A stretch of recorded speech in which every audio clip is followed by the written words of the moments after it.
Jumpa lagi dengan saya, Willy The Rooms. Tetap di The Sinners Channel.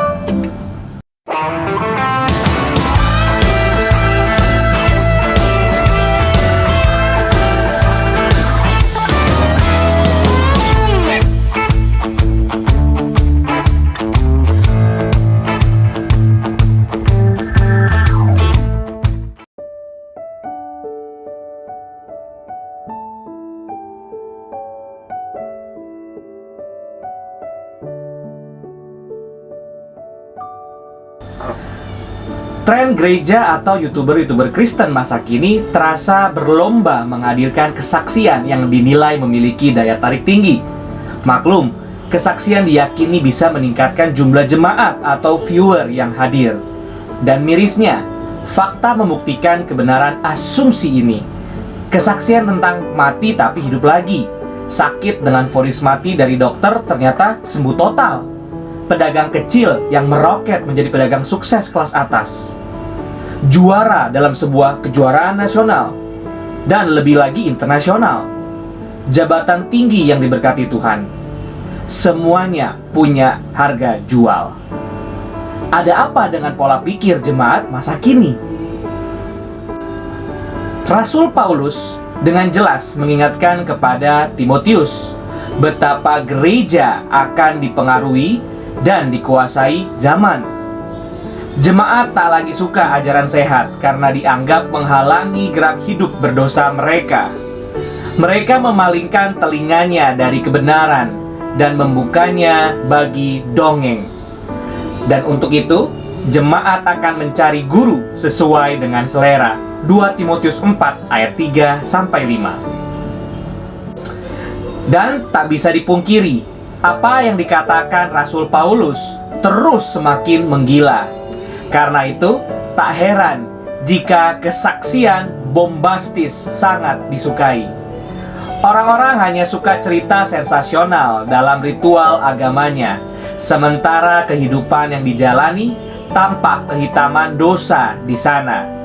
Karena itulah, istilah kesaksian atau aksi-aksian terasa pas menggambarkan tren masa kini. Yang bersaksi terasa aksi ketika kesaksiannya bisa mendatangkan banyak orang atau viewer. Dan semakin banyak orang yang mendengarkan, semakin terasa bumbu pada kisah yang disampaikan. Tak kurang mereka yang hidup dalam kegelapan dosa juga turut serta mewarnai panggung gereja atau channel-channel YouTube Kristen dengan kesaksian yang sangat aksi. Tak perlu berdusta, semua kita tentu sangat ingin dihormati di bidang keagamaan. Tetapi saat bersamaan, sukses besar di keuangan. Tak peduli cara mendapatkan, yang penting warna rohaninya. Aksi-aksian terus makin menggila. Terlebih lagi ketika mimbar gereja atau channel-channel YouTube Kristen berubah menjadi ajang hiburan. Maka, pengisi acara yang bersifat menghibur akan lebih disukai dan menjadi utama. Khotbah menjadi pelengkap di sana, kecuali khotbah yang juga menghibur dan menyenangkan telinga. Kata melayani Tuhan sangat kerap terdengar, namun ujungnya adalah transaksi biaya yang dikeluarkan. Semuanya serba punya tarif. Ya, professional entertainment. Tak ada yang salah ketika itu adalah profesi. Yang jadi masalah ketika melabelisasi diri sebagai pelayan, tetapi pelayan bertarif. Yesus Kristus dalam kesaksian pelayanannya tak disukai Israel yang disebut sebagai umat pilihan, karena dia bersaksi tentang kejahatan manusia. Yohanes 7 ayat yang ke-7. Dan jika dia bersaksi tentang kebenaran surga, tak ada yang mau percaya. Yohanes 3 ayat yang ke-11. Sejak era Tuhan Yesus Kristus, kebenaran tak disukai, bahkan oleh umat Israel. Apalagi Farisi yang selalu merasa paling suci dengan ritual agamanya yang panjang dan jadwal puasa rutin yang ketat. Mereka paling benci mendengar kesaksian Tuhan Yesus, karena memang sangat menusuk hati yang munafik. Sementara gereja dan channel-channel YouTube Kristen masa kini, kalaupun berteriak tentang kebenaran, kebanyakan hanya di ujung bibir sebagai pemanis belaka. Ayat suci menjadi baju pelindung untuk menutupi aib. Aksi-aksian memang semakin menggila, laris manis, sementara kebenaran terpinggirkan. Itulah kenyataan yang dikatakan Tuhan Yesus, bahwa kita seperti domba di tengah serigala, hidup benar di tangan dosa. Tak mudah, namun itulah kenyataannya. Tinggal apakah pilihan tetap setia pada kebenaran atau menjual diri dengan memanipulasi kebenaran sekedar menjadi baju tapi tanpa isi. Kita harus memilih. Di masa para rasul, hal yang sama terus bergulir. Banyak yang bertobat, tapi tak sedikit yang mengkhianat. Kesaksian aksi-aksian juga mewarnai perjalanan gereja mula-mula. Paulus mengkritik keras mereka yang hanya bersaksi demi keuntungan materi, untuk perut katanya. Roma 16 ayat 18. Kesaksian isapan jempol, dongeng nenek moyang, ajaran salah tentang naik turun surga, jalan-jalan ke neraka, ngobrol dengan Allah, menjadi jalan ampuh untuk mengumpulkan keuntungan pribadi. 2 Petrus 2 ayat 3, 1 Timotius 1 ayat 4. Padahal penjelasan mereka menimbulkan perdebatan panjang dan menjadi sumber memecah jemaat. Kesaksian yang berakhir dengan perpecahan, dan seringkali perpecahan bukan sekedar antar jemaat, tetapi juga mengenai banyak rumah tangga.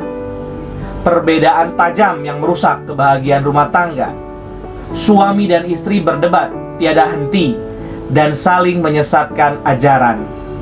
Orang tua dan anak juga bisa menjadi blok lainnya. Mengapa bisa terjadi? Karena orang Kristen kurang matang dalam memahami kebenaran. Tak pernah menginvestasi waktu yang cukup untuk belajar kebenaran firman.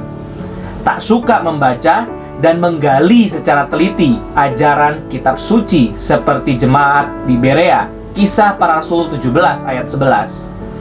Kebiasaan mendengar dan menerima tanpa sikap kritis menjadi penyebab utama kesesatan dan perpecahan.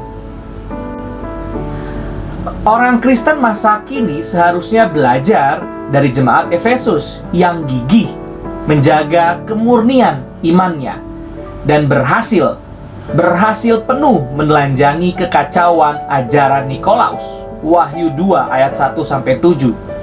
Kegairahan belajar untuk mengetahui kebenaran harus diikuti dengan kegairahan untuk melakukan dengan benar pula. Jemaat Efesus memang sempat tergelincir kehilangan kasih mula-mula. Mereka terlalu asik menguliti ajaran Nikolaus dan terjebak menjadi hakim. Kasih yang semula memberitakan dan mengasihi sempat terganggu. Jemaat Efesus yang serius belajar bisa tergelincir, apalagi jemaat yang malas belajar. Semoga kita menyadari semuanya dan belajar menjadi gereja yang semestinya. Bagaimana memulainya? Mari hati-hati dan teliti pada tiap kesaksian. Kenali apakah ini bukan sekedar kesaksian yang aksi-aksian. Caranya? Pertama, uji segala perkataannya apakah sesuai dengan Alkitab. 1 Tesalonika 5 ayat 19-21. Kulitnya pasti mirip, berusaha untuk menyerupai, tapi isi tak bisa disangkali, kecuali kita terlalu malas belajar sehingga mudah dikibuli. Di sini kita akan mencium berbagai aroma tak enak dari kesaksian yang aksi-aksian. Kedua, analisa kisahnya. Sekedar bombastiskah? Setiap kisah yang benar ada alur dan sebab akibatnya. Ini seringkali dibungkus dengan kuasa Allah melampaui pikiran manusia sehingga sulit dimengerti.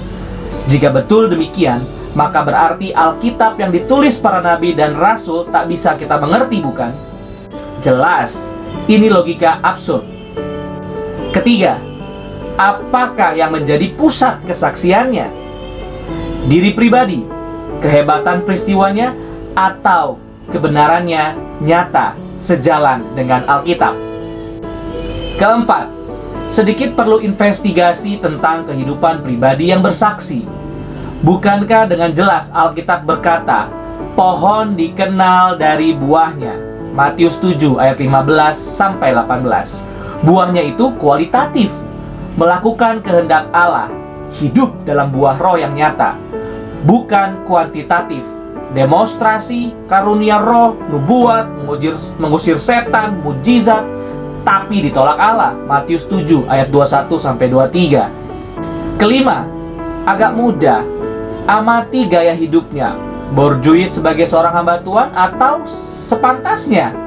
Ini bisa diperdebatkan, tapi sejatinya gaya hidup tak bisa membantah. Apalagi jika dia bicara melulu soal materi dalam kesaksiannya, yang jadi terasa aksi.